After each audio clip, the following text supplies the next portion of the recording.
Good morning. How's everybody doing today? Good. Well, welcome. Glad you're here. Another beautifully cold day outside. Come on, guys. It's like, yeah, right, Doug. Hey, got a couple of announcements. More important for next week, we were having Feed the Hungry. So if you would like to help or donate anything, please see Vicki Bailey or email her. There should be in your bulletin that was given to you or sent online. Also, any things for activities, look online, chandlerbible.com, and you'll see all the different things that we do and the sermons and stuff. So feel free to look at that website. Anybody have anything that they'd like to bring up or announce? No? Well, in that case then, I invite you to stand as we read our invitation to worship scripture. We'll read it together. And God is able to make all grace abound to you, so that in all things, at all times, having all that you need, you will abound in every good work. Thank you. You may be seated.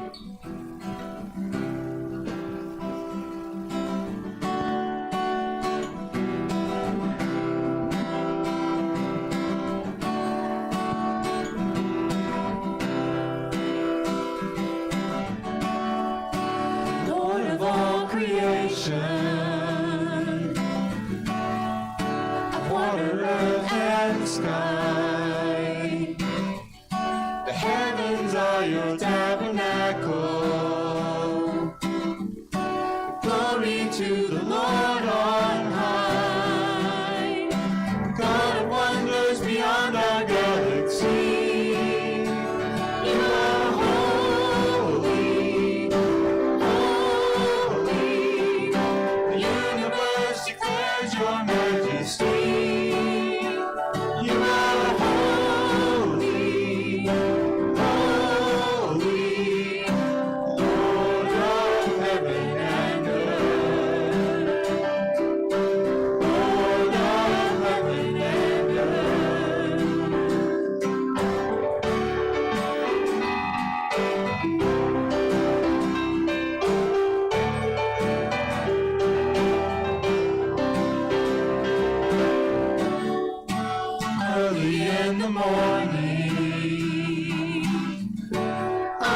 Celebrate the light.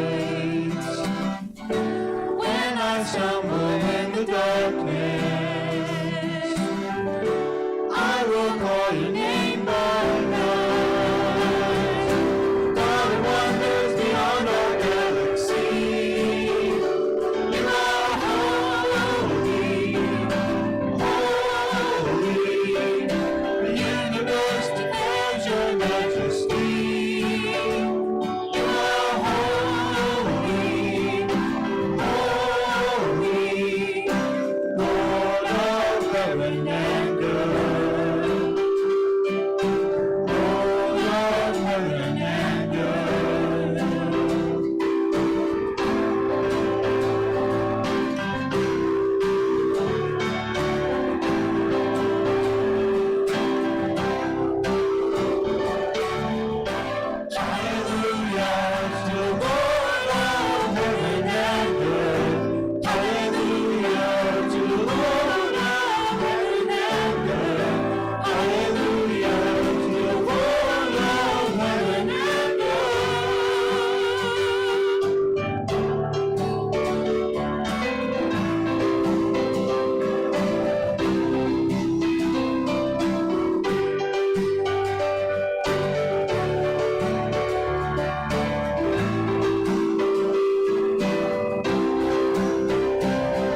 like a pleasure, safely to arrive at home.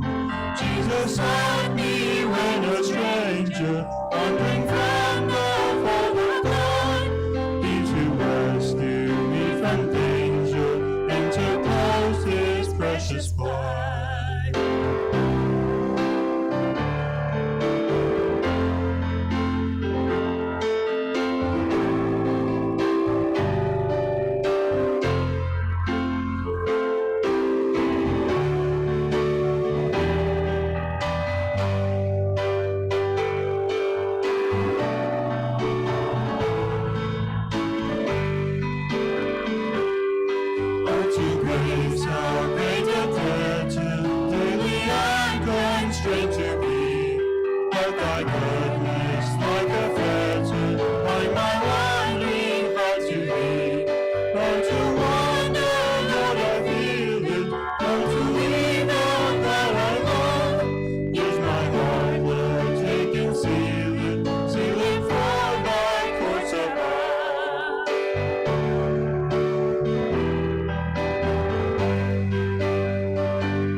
Good morning. The Children's Church can be dismissed at this time.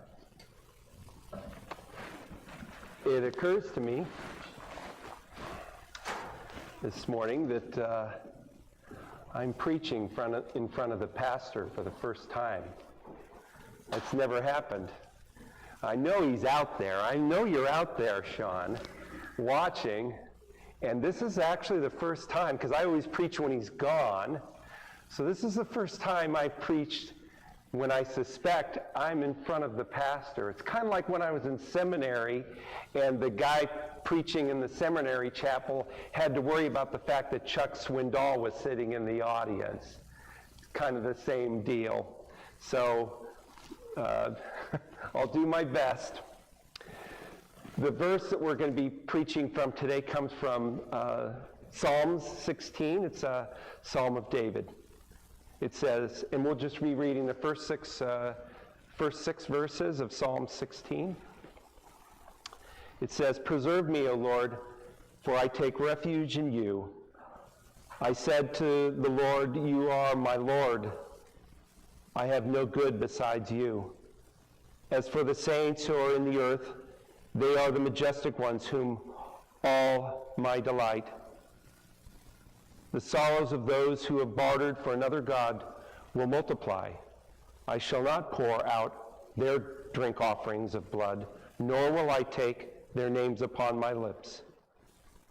The Lord is my portion and my inheritance and my cup. You support my lot. The lines have fallen to me on pleasant places. Indeed, my heritage is beautiful to me." I've invited my friends on Facebook to make a link today, so I don't know if any of you are there, but I don't preach very often. This is the last time I preached was you were here. It was last year, so I'll do my best. The sorrows of those who barter for another god will multiply. That's in verse 4. What an amazing claim of David that he makes here. And Psalm 16 is a miktam. It's a epigraph, a quick but catchy reflection. It's only 11 verses. It's got 3 parts, which are in the notes that I have had published. But in verse 4, David makes this profound statement. To serve another god is a path of sorrows. And not just that these sorrows will multiply. Verse 4 seems to acknowledge the foolishness of straying from God. There's talk about not serving or sacrificing to these gods or even speaking their name. In David's day, there were several local gods, 2 that were prominent. But out of respect to God in this text, I'm not going to tell you about them. But there was social pressure to accept them and a struggle to conform to their words. This is revealed within the text. It is not unlike the spirituality issues of today. The world wants us to conform to another message. But who is this real God, the one that David is talking about? Who is the counterpoint to the other gods? He writes in verse 2, I said to my Lord, you are my Lord. Now that's in the New American Standard, which I'm reading from. If you're reading it in the King James, it should say, I said to Jehovah, you are my Lord. That's because in English, this text might seem repetitious, but in the in the Hebrew that this text was originally written in, there's 2 separate words here. The second Lord is Adonai, and it's always translated Lord. But the first Lord, if you take a look at your own scripture, you're going to notice that word Lord is in all caps, where the second word is not in all caps. This is a English translator's signal that whenever you see the word Lord or God in all caps in the Old Testament, the word behind that word is the sacred tetragrammaton. It is the name of God. It is the name that God gave Moses on the mountain. And so this text is not repetitious. It's actually identifying a particular God, a particular Lord, the one of the God of Abraham, Isaac, and Jacob, the God of Moses who met him on the hill, the God that said, "This is my son, in whom I am well pleased," to Jesus as he came out from the water in his baptism. This is the God that told us to forgive our enemies and pray for them. And if we don't do this, we become angry souls. And our anger builds over time and a lifetime. And our sorrows build one upon the other. Our nation seems to be having a problem with this. And the sorrows of our people, if you haven't noticed, have become unbearable.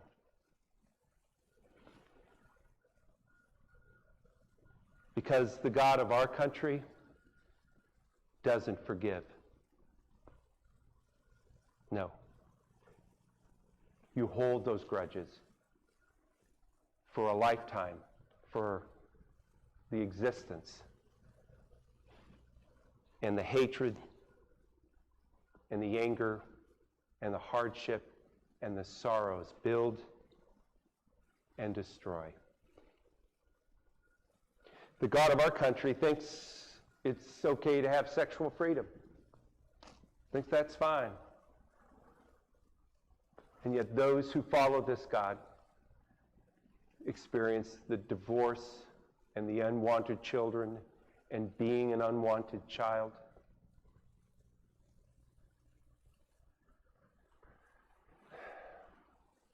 And the abortion and the wound that creates. And the sorrows increase.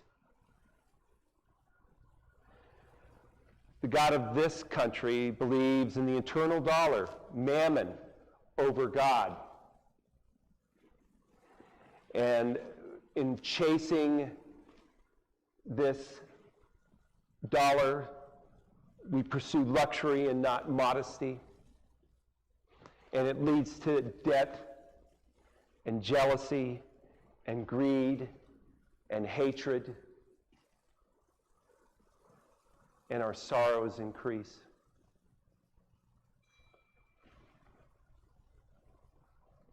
The God of this country believes in prestige and not charity. You have to have the right car, the right college, the right house, the right neighborhood, instead of the right heart. A heart that loves, a heart that reaches out, a heart that cares.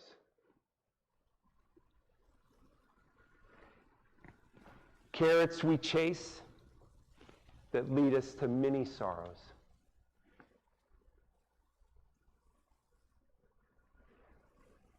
Our churches should be seeker-sensitive and not God-sensitive. We shouldn't offend people, even if it offends God. Can God be offended? David seems to indicate here. He says, and is the church supposed to be this way? He wrote in verse 4, "I will not pour out their drink offerings of blood, nor will I take their names upon my lips." Doesn't sound real sensitive here, does he? He's not. He wasn't following along. He wasn't going with the crowd. He wasn't being sensitive to the idol worshipers, because he felt more of a loyalty to God than to their whims. Imagine two people arguing. One of them is a dear friend of yours, and the other is your benefactor, someone who's taking care of you. And they are in a heated argument, and they're angry at one another. What side do you take? Some would say, oh, well, you don't want to get the benefactor mad because then you'll get cut off, and that would be terrible, and that's a stupid thing to do. And the other side might say, well, this is your friend. You have to be loving to them. You can't worry about this guy trying to control everybody with his money. You can't do that. You got to care for this person. And you know your friend is struggling. And you know your benefactor is generous. There's a third solution. It's the solution the church is called to. We're asked to sit with our friend. Let him know we're on his side or her side. And convince them the benefactor is right. Convince them that the love they will gain by developing that relationship. We're called to be peacemakers. We're called to bring about peace in people's lives. And if we're successful, our friend will become a friend of our benefactor and enjoy the wealth and the riches, the spiritual wealth and the spiritual riches that we ourselves enjoy. We're not supposed to take sides. We're supposed to bring peace.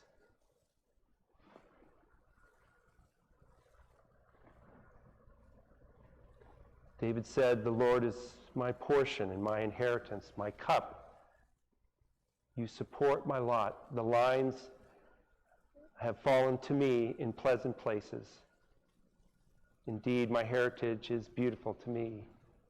This text is talking about, it's kind of a reflection back on when Israel entered the promised land.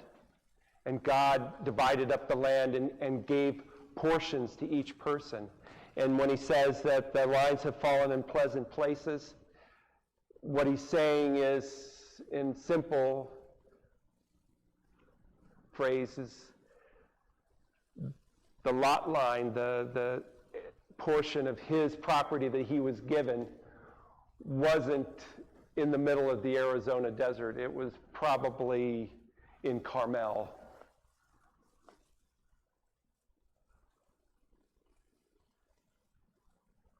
It was in a